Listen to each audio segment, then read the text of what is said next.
주님께서 우리에게 주시는 말씀은 신명기 12장 28절의 말씀입니다. 신명기 12장 28절의 말씀입니다.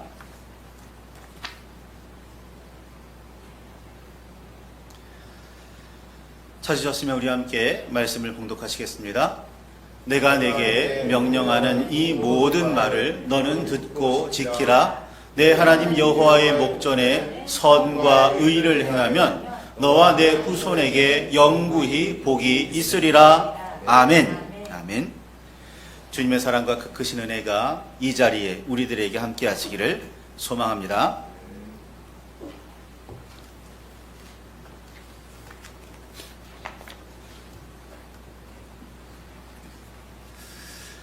아담과 하와가 선악과를 따먹은 일은 그들과 우리에게 엄청난 사건입니다. 우선 고통이 찾아왔습니다. 임신과 출산은 고통이 되었고 먹기 위해서는 평생 수고해야 했습니다. 그게 선악과를 따먹은 이후에 우리에게 찾아온 불행입니다. 그리고 에덴 동산에서, 하나님의 동산 에덴에서 쫓겨나야 했습니다. 에덴에서 어떻게 했어요? 하나님께서 동산에서 거니시는 모습을 눈으로 볼 수 있었어요. 그러니까 하나님과 한 공간에 살 수 있었다는 겁니다. 그리고 그 에덴의 모든 풍성함을 다 누릴 수 있었습니다. 고통 굳이 그렇게 크지 않았고 없었고 모든 것이 풍요로웠어요. 근데 그걸 잃어버립니다. 그게 선악과를 따먹은 결과였습니다. 선악과를 통해 선과 악을 알게 된 대가입니다. 선악, 즉 잘잘못을 알게 된 사건이 문제였을까요? 잘잘못을 아는 건 좋은 거 아닌가요? 무엇이 잘되고 무엇이 좋은 거고 무엇이 나쁜 건지를 알아야, 분별할 줄 알아야 좋은 것 아닌가요? 뭐가 잘못된 걸까요? 뭐가 문제였을까요? 흔히 선과 악을 아는 일을 지혜라고 합니다. 대상에 대한 정보나 일의 실천 방법과 결과 등등을 아는 것, 이건 지식이라고 이야기하고, 그 지식을 이치 있게 사용하거나 옳고 그름을 가려낼 수 있는 것을 지혜라고 해요. 그러니까 지식은 하나의 정보라면 지혜는 그걸 어떻게 활용하느냐, 사용하느냐의 차이라고 보면 되겠습니다. 그런데 이 어떻게 사용하느냐에는 가치 판단이 있어요. 이거 좋은 거냐, 나쁜 거냐. 지식이 많다고 무조건 좋은 게 아니에요. 그걸 선하게 사용할 줄 알아야 하는 겁니다. 악하게 사용하지 말아야 되는 거죠. 아담은 하나님께서 창조하신 모든 생명에게 이름을 지어줄 수 있을 정도로 지식이 있었습니다. 지혜가 있었어요.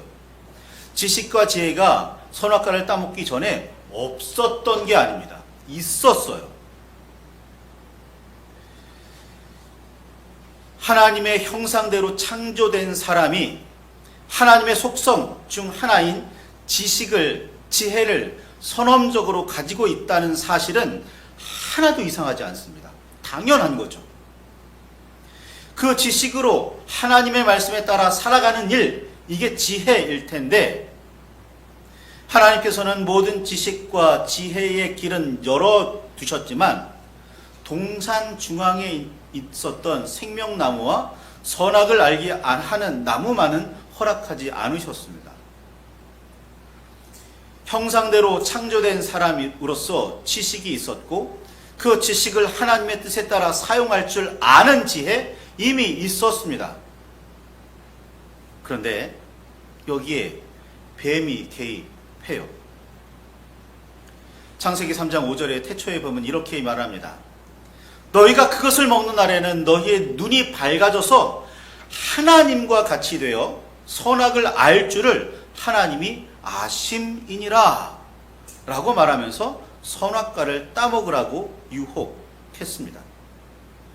뱀은 사람의 눈은 아직 어둡고 하나님과 같지 않으니 선악과를 따먹고 하나님처럼 눈이 밝아져서 선과 악을 알라고 유혹한 셈입니다. 그런데 다시 한번 생각해 보십시오. 아담에게는 이미 지혜가 있었어요. 지식이 있었습니다.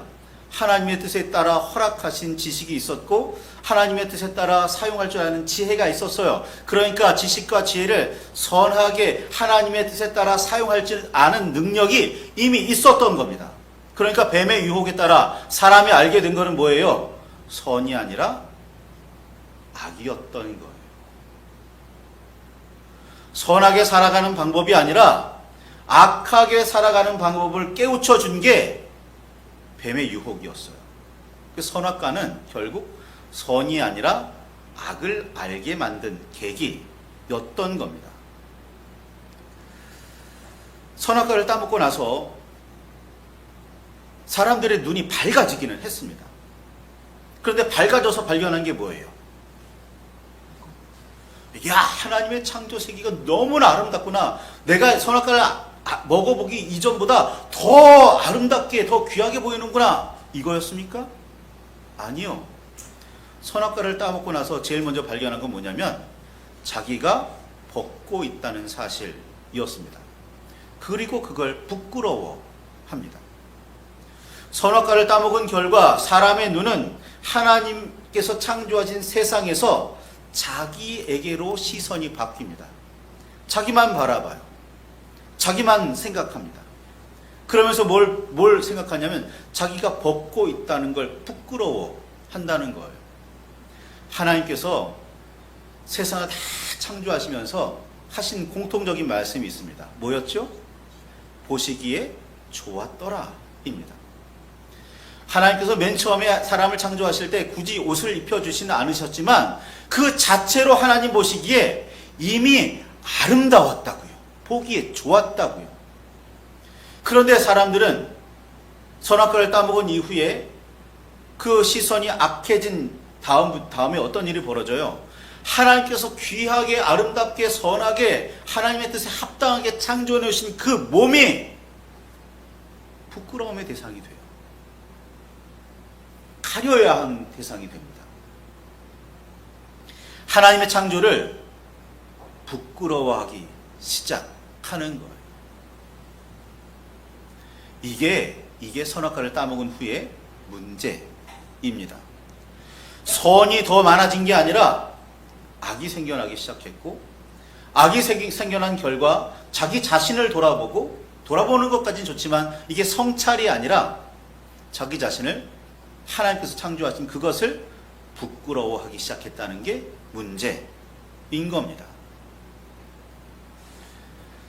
선악과 이전의 인간에게는 이미 선한 지식과 지혜가 있었다는 사실을 기억하시기 바랍니다. 그런데 그것으로 만족하지 않고 뱀의 유혹을 따라 악한 지혜까지 얻게 되었던 겁니다. 하나님께서 선악을 알게 하는 나무를 막으신 이유, 악을 굳이 알 필요는 없지 않겠냐? 내가 너에게 선하게 준 것, 그것을 그냥 선하게 누리기만 하면 된다. 그런데 굳이 악한 것을 탐했던 겁니다. 요한복음 8장 15절 16절에 보면 이런 말씀이 있습니다. 너희는 육체를 따라 판단하나 나는 아무것도 판단하지 아니하노라. 만일 내가 판단하여도 내 판단이 참되니 이는 내가 혼자 있는 것이 아니요 나를 보내신 이가 나와 함께 계심이라. 예수님께서 말씀하십니다. 너희는 무언가를 판단할 때 육체를 따라 판단한다는 거예요. 아담이 선악과를 따먹고 발견한 자기의 몸, 자기 자신, 그 눈을 가지고 세상을 바라본다는 겁니다. 그래서 자기 생각에, 자기 기준에 따라 하나님께서 창조해 놓으신 세상을 판단합니다. 평가해요. 아름다우니, 추하니, 좋으니, 나쁘니 라고 말입니다. 성경에 보면 하나님께서 제단을 만들 때 처음에 제단을 만들라고 하실 때는 다듬은 돌로 만들라고 하지 않으십니다. 있는 그대로의 돌을 사용해서 그것 그대로 쌓으라고 하세요. 그게 하나님께 드리는 제단입니다. 자, 생각해 보세요. 자연 가운데 널려져 있는 돌이 우리가 생각하는 기준에 따라 아름답고 좋기만 할까요? 우리는 아름답고 좋은 돌을 어떻게 생각해요? 잘 다듬어져서 매끈매끈한 거? 어떻게 보면 좀 정사각형으로, 사각형으로 이렇게 조금 이쁘게, 그걸 이쁘게다라고 우리들은 이야기하죠. 그렇게 다듬어진 걸 좋다고 이야기해요. 그런데 생각해 보세요. 하나님은 거룩한 제단을 만드는데 있는 그대로의 돌을 쓰래요. 왜요? 하나님께서 창조하신 온 세상은 있는 그대로가 아름답거든요. 하나님 보시기에 좋았거든요. 그러니 하나님께서 보시기에 가장 좋은 상태로 자연 상태에 있는 거예요. 그걸 그대로 사용해서 제단을 만들라는 겁니다. 이게 얼마나 거룩한 작업이었겠어요. 그런데 우리는 그렇게 생각하질 않아요. 그걸 다듬어야 한다고 생각합니다. 우리 보기에 좋게 여기는 것, 그건 하나님께서도 좋아하시겠거니 생각합니다. 물론 우리 보기에 좋은 게 하나님 보시기에 좋은 것도 있겠지만 우리는 시점이 달라져요. 바뀌어야 합니다. 하나님께서 보시기에 좋은 게 우리 믿음의 사람들이 보기에 좋은 것이 되어야 해요. 그 눈이 바뀌었다니까요. 선악과 때문에. 그래서 우리는 육체를 따라 판단합니다. 예수님은 나는 아무것도 판단하지 않겠다라고 말씀하세요. 그런데 혹여라도 내가 판단하게 된다면 나의 판단은 옳다라고 말씀하세요. 왜 옳으냐? 나는 하나님과 함께 있는 사람이다. 나는 하나님과 함께 있기 때문에, 나는 하나님의 눈으로 보고 나는 아버지 눈으로 분별하기 때문에 나의 판단은 옳다라고 말씀하시는 거예요. 예수님의 분별이, 예수님의 판단이 옳은 이유는 하나님과 함께 하기 때문이에요. 하나님의 눈을 가졌기 때문입니다. 오늘날도 우리가 우리의 판단이 하나님 보시기에 옳은 판단이 되고 하나님 보시기에 합당한 판단이 되려면 내 눈으로 보고 판단하는 게 아니라 하나님의 눈으로 판단해야 되는 거예요.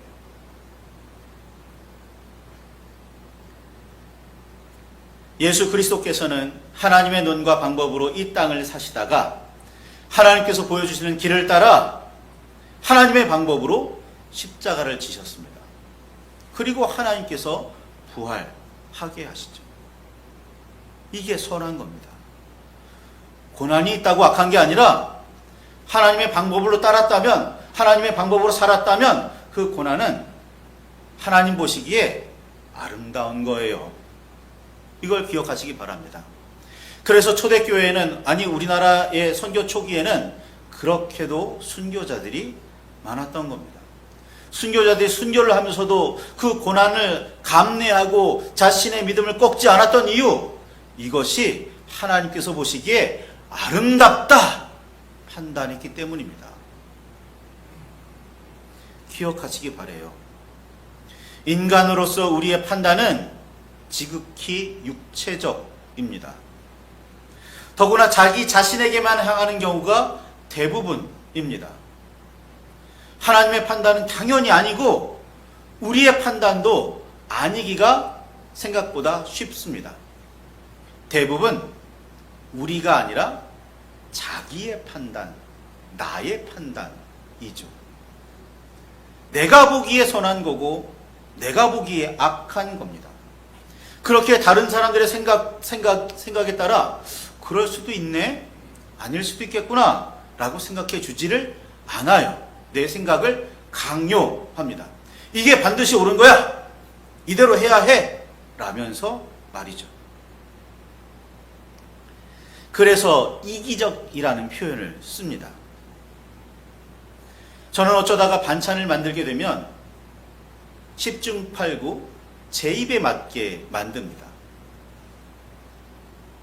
굳이 신경 쓰지 않으면, 마음을 써서 이거 누구 입에 맞게 해줘야지, 다른 사람들 다 같이 먹을 테니까 간을 어떻게 해야지 라고 굳이 신경 쓰지 않으면 자연스럽게 내 입에 맞춥니다.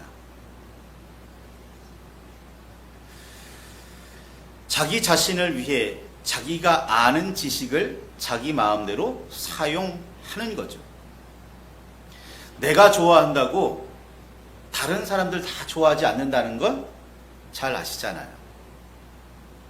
나한테 유용하다고 다른 사람들도 이용할 수는 없어요. 그게 사실입니다. 그러나 우리는 보통 우리 아닌, 더 정확하게 말하면 내가 좋아하기만 하면 됩니다. 이런 방식이 지혜롭다고 할 수 있을까요? 하나님께서는 기뻐하실까요? 예수님께서는 우리 모두를 위해 하늘의 보좌를 버리셨습니다. 우리 모두를 위해 십자가를 지셨습니다. 우리 모두를 위해서 부활하셨습니다. 이런 예수님의 십자가를 나에게만, 그리고 내가 속한 교회 혹은 집단에만 한정한다면 이것도 역시 문제일 겁니다. 우리 교회에만 구원이 있어, 우리 교단에만 구원이 있어. 어디서 많이 들어본 말이죠? 이단과 사이비들이 주로 이런 말 합니다. 그리고 생각보다도 큰 교회들은 이런 논리를 가지고 있습니다. 다른 교회 가지 말라고, 다른 교회는 구원이 없다고, 이런 식의 논리를 펴는 일들이 많아요. 옛날에 어떤 목사님이 그랬답니다. 큰 교회 목사님인데 자기 교회 열심히 나오던 성도가 다른 교회에 갔대요. 부목사를 통해서 그 보고를 받습니다. 어느 성도가 다른 교회 갔습니다. 그랬더니 그 목사님 하시는 말씀이, 제대로 된 교회를 버리고 엉뚱한 교회 갔구나. 이게 무슨 논리예요 도대체 세상에.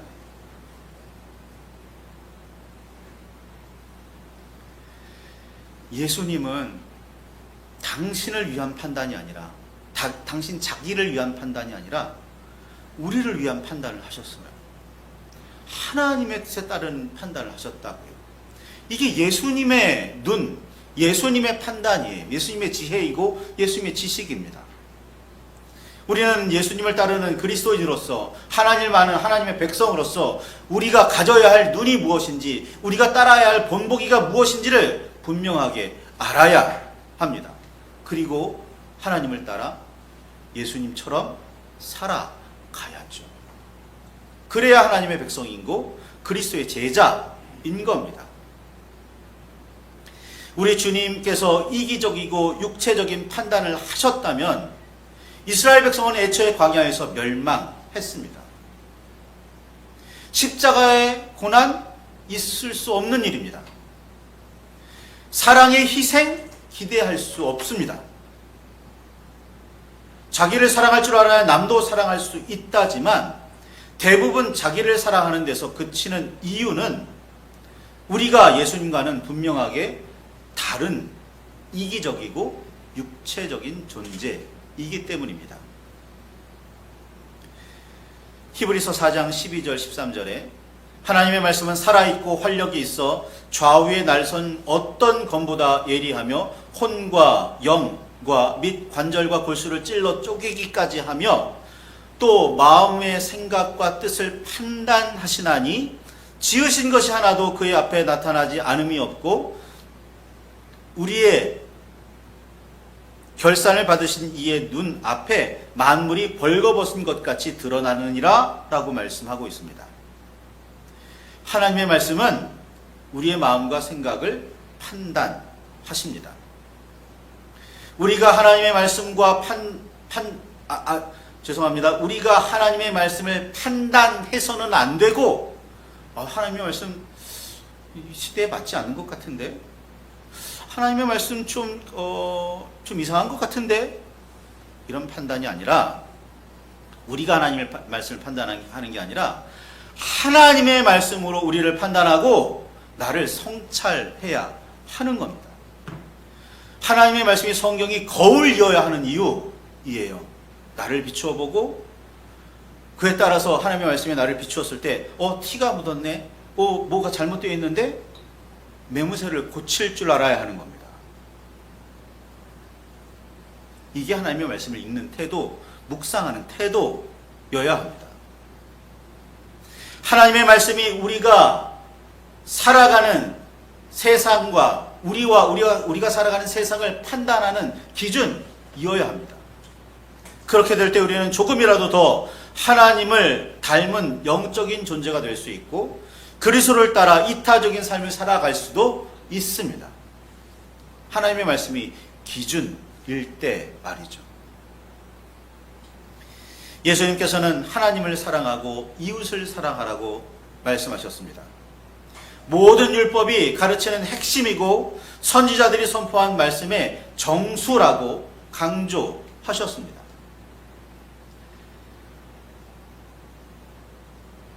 가는 말이 고와야 우는 말이 곱다는 속담이 있습니다. 내가 사랑하기 이전부터 하나님은 나를 사랑하셨지만 내가 먼저 사랑하지 않았는데 이웃이 나를 먼저 사랑하는 경우는 생각보다 별로 없습니다. 혹시 그런 사랑을 경험했다면 그런 사람들을 만날 수 있게 하신 하나님께 특별히 감사하시기 바랍니다. 나 아닌 이웃을 먼저 사랑하는 사람은 거의 없기 때문입니다. 그리고 만약에 그 사랑이 감사하게 느껴지고 하나님의 사랑이 더욱더 은혜가 깊다라고 여기신다면 그 사랑에 응답하시기를 바랍니다. 일방적인 사랑은 진정한 사랑일 수 없습니다. 짝사랑을 혹은 짝사랑에 지나쳐 약간 병적인 스토킹을 사랑이라고 말하는 사람은 없습니다. 좋은 추억일 수는 있겠죠. 또는 안 좋은 추억일 수도 있겠죠. 그러나 그걸 사랑이라고 말하지는 않습니다. 사랑은 쌍방간에 주고받을 때 사랑이라고 말하는 거예요. 부부 간에도 부모 자식 간에도 뭐 약간 좀 일방적일 수는 있겠지만 어쨌거나 주고받는 사랑이 있는 거잖아요. 근데 하나님과의 나와의 사랑이 주고받음 없이 그냥 일방적이라면 이게 사랑이겠습니까? 예수님의 사랑, 하나님의 사랑을 그 사랑의 정수라고 여기는 우리가 믿고 있는 십자가를 묵상해 보시기 바랍니다. 여기에는 오고감이 있어야 돼요. 십자가를 설명할 때 그런 설명이 있잖아요. 왼쪽과 오른쪽 이렇게 좌우로 있는 거는 이웃 간에 서로 주고받는 사랑이고 위와 아래로 연결되어 있는 이 기둥은 하나님과 나와 오고 가는 사랑이 오르락내리락 하는 사랑이라고요. 오고감이 있어야 돼요. 서로 나누는 주고받는 사랑이 있어야 된다고요. 이 예수님의 사랑을, 예수님의 십자가를 묵상하시기를 바랍니다. 우리는 하나님의 말씀과 법에 따라 판단받아야 할 존재일 뿐이라는 사실을 기억하시기 바라요. 하나님의 말씀을 내 기준으로, 이 시대의 기준으로 판단할 게 아니라, 그렇죠, 하나님의 눈으로 세상을 바라보고 하나님께서 바라시는 세상인지 아닌지를 분별해야 하는 거예요. 야고보서 4장 11절 12절에 이런 말씀이 있습니다. 형제들아 서로 비방하지 말라. 형제를 비방하는 자나 형제를 판단하는 자는 곧 율법을 비방하고 율법을 판단하는 것이라. 내가 만일 율법을 판단하면 율법의 준행자가 아니요 재판관이로다. 입법자와 재판관은 오직 한 분이시니 능히 구원하기도 하시며 멸하기도 하시느니라. 너는 누구이기에 이웃을 판단하느냐? 하나님만이 하나님의 눈으로 나와 이웃을 판단하실 수 있다는 거예요. 내가 이웃을 함부로 판단하지 말아야 하는 이유는 내 기준으로, 우리의 기준으로 판단하는 경우가 더 많기 때문이에요. 하나님의 눈으로, 하나님의 말씀으로 판단하는 사람들이 많지 않습니다. 하나님의 말씀으로 세상을 판단한다고 주장하는 사람들이 있는데 대부분 교만한 경우가 많습니다. 대표적인 예가 유대인들이에요. 유대인들 중에 서기관들과 바리새인들, 제사장들입니다. 어땠어요? 예수님의 비유에, 예수님의 말씀이 있잖아요. 성전에서 기도해요. 기도하는데 한 부자가 기도합니다. 저는 저 세리와 같지 않아서 감사합니다. 저는 늘 11조하고 늘 예배하고 늘 하나님께 영광을 돌립니다. 그 세리에 어떻게 기도해요? 바짝 엎드립니다. 그래서 하나님 앞에 기도해요. 저는 죄인입니다. 저를 불쌍히 여겨 주옵소서. 예수님께서 누구의 기도가 더 옳다고, 더 바른 기도라고 말씀하셨어요? 아시잖아요. 부자의 자기 기준으로 판단하는 거예요. 나는 율법을 잘 지킵니다. 나는 하나님께 11조도 잘합니다. 판단하는 거예요. 판단하지 말라고요. 하나님께서 판단하지 않으시는데 왜 네가 판단하냐고요. 하나님께서 그 사람의 형편을 아시고 하나님께서 그 형편을 아셔서 위로하시고 감싸주시고 사랑해 주시는데 네가 왜 저 사람은 못났다고 말하고 저 사람은 악하다고 말하고 저 사람은 복받을 수 없다고 말하느냐고요. 그러지 말라고요. 이단과 사이비들이 주로 하는 일이 그거잖아요. 딱 요 숫자 안에 있는 사람들만 구원받을 수 있어. 딱 요 숫자 안에 드는 사람들만 하나님께 사랑하셔. 딱 요 숫자 안에 있는 사람들만이야? 아니라니까요. 여러분, 하나님의 율법대로라면 이 세상은 이미 멸망했어야 합니다. 왜요? 하나님을 따르는 사람보다 따르지 않는 사람들이 더 많은데요. 하나님의 법대로 선과 의를 행하는 사람보다 그렇지 않은 사람들이 더 많은데요. 자신의 욕심에 따라 살아가는 사람들이 이 세상의 주류인데요. 그런데 하나님께서는 여전히 멸망보다는 참고 기다려주시는 거예요. 베드로가 이야기하잖아요. 주의 재림이 늦어지는 이유는 한 사람이라도 더 구원받게 하려 하심이라고. 그게 베드로의 깨달음이자 하나님의 뜻이에요. 하나님은 멸망이 목적이 아니에요. 구원이 목적인 거지. 그래서 계시록은 일종의 경고로 들어야 하는 겁니다. 세상의 마지막 날에 이런 일이 있을 거야가 아니라 끝까지 하나님을 거부하고 끝까지 하나님의 말씀대로 살지 않으면 결국 그런 결과를 맞이할 수밖에 없다는 경고 말입니다. 하나님께서 이스라엘에게 너희들 멸망할 거야. 그렇게 살면 멸망할 거야. 그렇게 살면 바벨론이 너희를 쳐들어올 거고 그렇게 살면 아수르에 의해서 너희가 정말 멸망할 거야. 수차례 경고하셨지만 그 일은 즉시 이루어지지 않았어요. 그 시대에 어떤 사람들이 회개하고 어떤 사람들이 그 시대를 변화시키려고 노력할 때마다 하나님의 심판과 멸망의 경고는 늘 미루어져 왔습니다. 안 그랬으면 시내산에서 이미 이스라엘은 멸망했습니다. 하나님께서 말씀하셨잖아요. 내가 다 이들을 멸망시키시고 모세 너를 통해서 새로운 민족 하나를 일으키시겠다고요. 하나님께서 용서하지 않으셨으면, 긍휼히 여기지 않으셨으면, 사랑하시고 돌봐주시 않으셨으면 일찌감치 끝났을 민족, 끝났을 세상인 거예요. 하나님 재판하시는 분 하나님, 긍휼을 베푸시는 분 하나님이세요.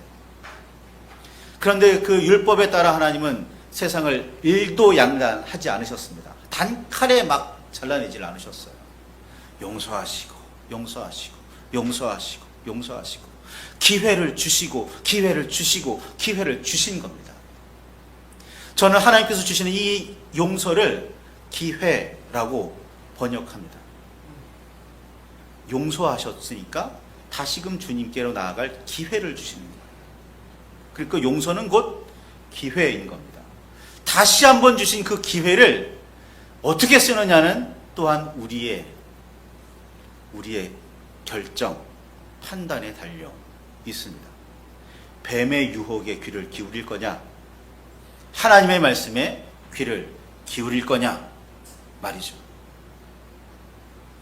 하나님의 사람인 우리, 그리스도의 제자인 우리가 반드시 해야 할 일이 있습니다. 그걸 모세는 이렇게 말합니다. 신명기 12장 28절에 내가 네게 명령하는 이 모든 말을 너는 듣고 지켜라. 모세가 지금 이스라엘 백성에게 어떤 말로 명령하고 있는 거죠? 시내산에서 받은 하나님의 말씀으로 명령하고 있는 거예요. 광야 40년 동안을 지내면서 하나님께서 회막에서 모세를 만나셔서 하신 말씀에 따라 지금 모세는 이스라엘 백성에게 명령하고 있는 거예요. 그러니까 모세의 명령은 모세 개인의 명령이 아니라 하나님의 말씀인 거죠. 이 하나님의 말씀으로 내가 너에게 명령하니 뭐라고 말씀하세요? 이어가고 있습니까? 내 하나님 여호와의 목전에 선과 의를 행하면 너와 내 후손에게 영구히 복이 있으리라. 아멘. 복 받는 비결은요, 하나님의 뜻에 따라 선과 의를 행하는 거예요. 그래야 자자손손 복을 받을 수 있어요. 내 믿음으로 자자손손 복을 받게 되지만 그 자자손손도 각자 개인이 하나님의 말씀을 따라야 합니다. 그렇지 않으면 그 복은 거기에서 끝나고 말아요. 이게 참 안타까운 말씀입니다.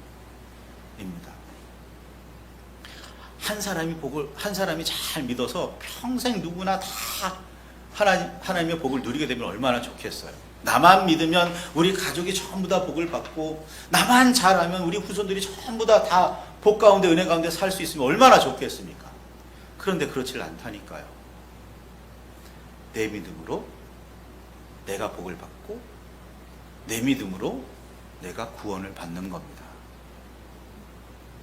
물론 자손들에게 좋은 걸 물려줄 수는 있어요. 가족에게 좋은 영향력을 끼칠 수 있습니다. 그러나 구원의 문제는 다르다니까요. 그 복을 유지하고 이어가는 건 문제는 다르다니까요. 속된 예로 이런 거 있습니다. 부자가 망해도 3년은 살 수 있다지만 그 망한 그 부자의 후손이 제대로 살아내지를 못하면 그 부는 정말 거기서 끝나는 거예요.